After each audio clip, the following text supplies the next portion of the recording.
Mara nyingi wanaume tunafanya hivi kimoyomoyo, tunajiambia kwamba abiria, chunga mzigo wako, but Abdunnoor tells you we are wrong. Sasa uspanic, leo nataka tusiendelee kuonekana wadhaifu. Katika episode ya leo tutapiga story kuhusu sababu ambazo zinatufanya tumiliki mwanamke kupita kiasi, yani tunakuwa na wivu wa kupitiliza. Jambo la pili, tutapiga story kwa nini tunakosea tunapokuwa tuna wivu wa kupita kiasi, yani kummiliki mwanamke kupita kiasi. Tutamaliza na nini cha kufanya kuzuia hali hiyo. Abdunnoor hapa, hii ni episode ya pili, tunazungumza wanaume sehemu ambayo tunakuwa tunakosea. Usisahau kusubscribe, kulike na kushare. Sasa tuanze na kwa nini huwa una overpossess, kwa nini unakabia juu. Kwanza, embu bro, tuache kulemba maneno, tuambiane ukweli. Mara nyingi unakuwa unaogopa kumpoteza mubebe piskali, right? Na hii inatokea ni kwa sababu unalinganisha thamani yako, thamani ya mwanamke na thamani ya wanamume ambao unahisi kama walibidi wawe naye. Alafu unajiona kama namna fulani hivi, anytime anaweza kaondoka. Lakini ubongo wako unasahau kwamba yeye alikuchagua wewe, na alikuchagua kwa kuangalia vigezo fulani hivi ambavyo hakukwambia, yeye aliona unamfaa. Lakini mara nyingi wanamume ambao tuna behave hivi, mara nyingi huwa tulishawahi kupigwa tukio. Kwa hiyo tunahisi tukiwa na mwanamke bumper to bumper, hapa na hapa, tunahisi kama haliwezi kujitokeza tena. Lakini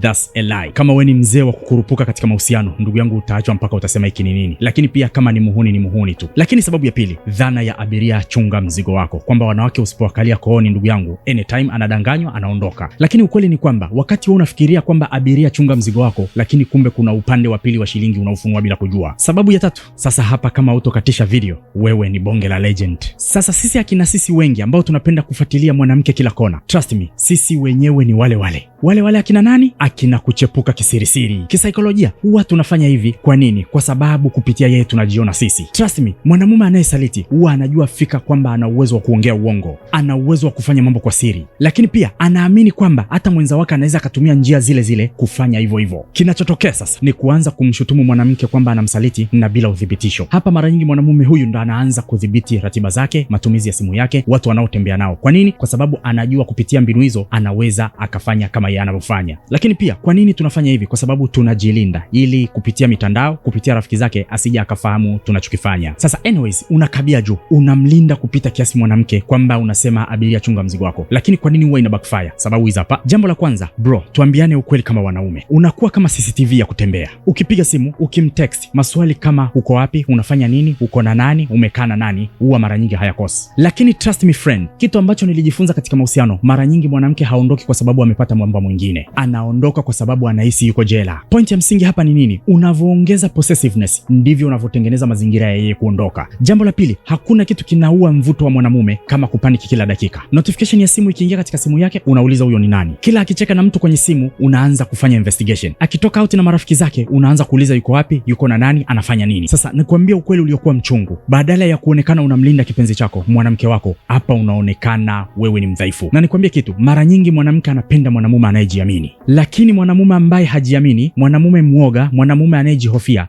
trust me, ni uongo. Unavyoonyesha hofu ya kumpoteza sasa hivi, ndivyo unavyoonyesha dalili za kumsumbua mbeleni. So jambo ni kuwasha ndege, kuondoka, akuache na maisha yako. Jambo la tatu, mara nyingi huwa unapigana vita hewa. Imagine una claim kwamba anaongea na bwana zake, kumbe la. Imagine ameposti kapicha kake mtandaoni, ashare na wadau, ashare na rafiki zake, unasema anamfurahisha bwana wake. Unasema ameposti ili bwana wake amuone. Unaanza unaposti ili watu wakuone, waanze kukusumbua. Imagine ametoka zake matembezi, amekuambia anaenda sehemu fulani, unaanza kuhofia kama vile ameenda kukutana na mtu wake. Kumbe yeye hafanyi kabisa. Na ndo maana wahenga wakasema wivu kidonda, ukishiriki utakonda. So it's kujipa pressure za bure. Jambo la nne ni kujitwisha zigo ambalo huwezi kulitua. Niamini mimi mzee baba, huwezi kumlinda mwanamke. Kama ni muhuni tu. The moment unamcontrol kuhusu marafiki, kuhusu kuvaa, kuhusu muda wa kurejea, the moment unaanza kuonekana dictator, na dictator always ana fail. Tabia ya mtu ni ya mtu tu. Kumbadili kwa kumcontrol ni hadithi za Bunwasi. So nini point ya msingi? Hapa lazima upate tabu sana. Jambo la tano, mara zote unakuwa unatoka njia kuu. Unajua bwana, wanawake usipokuwa na makini nao, ukapenda ukapitiliza, wanaweza wakakutoa kwenye njia. Badala ya kuwaza maisha yako yamefikia wapi, connection gani za maana ambazo unazo mpaka sasa hivi, unafanya nini kuongeza maisha yako, uko busy kuwaza yuko wapi saizi, anafanya nini na yuko na nani. Bro, hakuna kitu inaua maendeleo yako binafsi kama hiyo, na mara nyingine inaweza kaenda mbali ikaua career yako. Sasa ukweli tumeambiana, na kuambiana ukweli bila kupeana solution ni kama kuchamba. But nimekumbuka kabla sijaendelea, najua hapo ulipo utasema, lakini kaka, kama anaonekana hivi ananisaliti,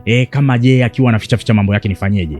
Naelewa katika situation hiyo, lakini shemeji anaweza akawa anafanya hivyo, pengine anaona wewe unamfuatilia sana, so anaamua kuepusha baadhi ya ugomvi. Lakini kama kweli anakusaliti, basi ondoka. Kukabia juu au wivu wa kupitiliza sio kwamba ndo utamkamata msaliti, la. Na je, hata kama ukimkamata, sikujipa pressure mwenyewe? Trust me, hapa ni kwamba unakuwa unamwadhibu mwanamke pasipo sababu, lakini pia unaweza ukawa unajiadhibu mwenyewe. Na kuomba brother, usichanganye umakini na tabia ya gubu. Sasa tunafanyaje ili tuache tabia ya wivu wa kupitiliza? Kuwa CCTV cameras. Pengine ushanasa, sasa unaona nafanyaje, nachomokaje. Abdunuru yuko hapa, nakupa njia 3 utakazozifanya ili mwisho wa siku usionekane dhaifu. Jambo la kwanza, kuwa mwanaume mwenye standard na unazisimamia. Yaani unakuwa kiongozi fulani amazing, kwa sababu inajulikana kwamba mwanamume yuko kwa ajili ya kumuongoza mwanamke. Kama unaona sasa umeanza kutia shaka au kuna maisha fulani ambayo unataka muyaishi, mpe vipengele vyako na hakikisha anaendana navyo. Lakini pia kuwa makini, na wewe unapaswa uendane na hivyo vipengele, na usiogope kumwambia kwamba bwana, ukienda kinyume mimi kwa kweli hatutokwenda sawa, nitashika zangu, utashika zako. Maswala ya kufuatiliana mimi siwezi. Na ukishamweleza, piga zako kimya, endelea na maisha yako. Sasa ni yeye kufuata standards zako au kuachana na wewe akaendelea na maisha yake. Jambo namba 2, mara nyingi kumkazia mwanamke kwenda naye bampa tu bampa, mara zote huwa ni kwa sababu furaha yako inatokana na yeye. Lakini pia inawezekana huyu mwanamke uliye naye anakufanya unavimba mtaani kwamba una bonge la pisi.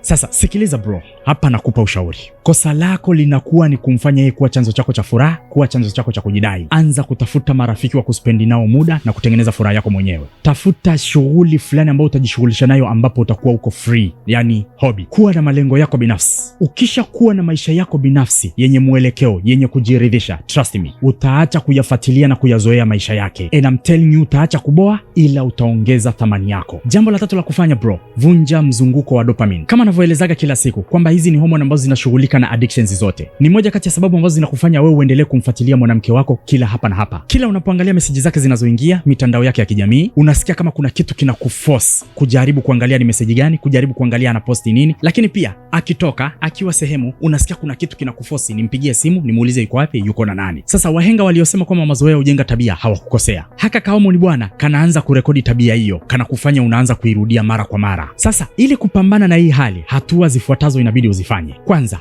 itambue hii hormone pale unapojihisi kwamba sasa inachochea wewe kufanya hivyo. Ishara hizi mara nyingi inaweza ikawa ni kama moyo kwenda mbio, unakosa utulivu au hamu ya ghafla ya kushika simu yake. Kwa kutambua dalili hizi zinapoanza kutokea, pale simu yake inapoingia notification, simu yake inapoanza kupigwa au anapokuwa hayupo, jaribu kupambana nazo. Ikibidi kemea pepo, kisha piga mbele. Jambo namba 2, tumia kanuni ya subiri dakika kadhaa. Unapokuwa na kimuhemuhi cha kumpigia simu kumuuliza yuko wapi, kushika simu yake, jizuie kwanza.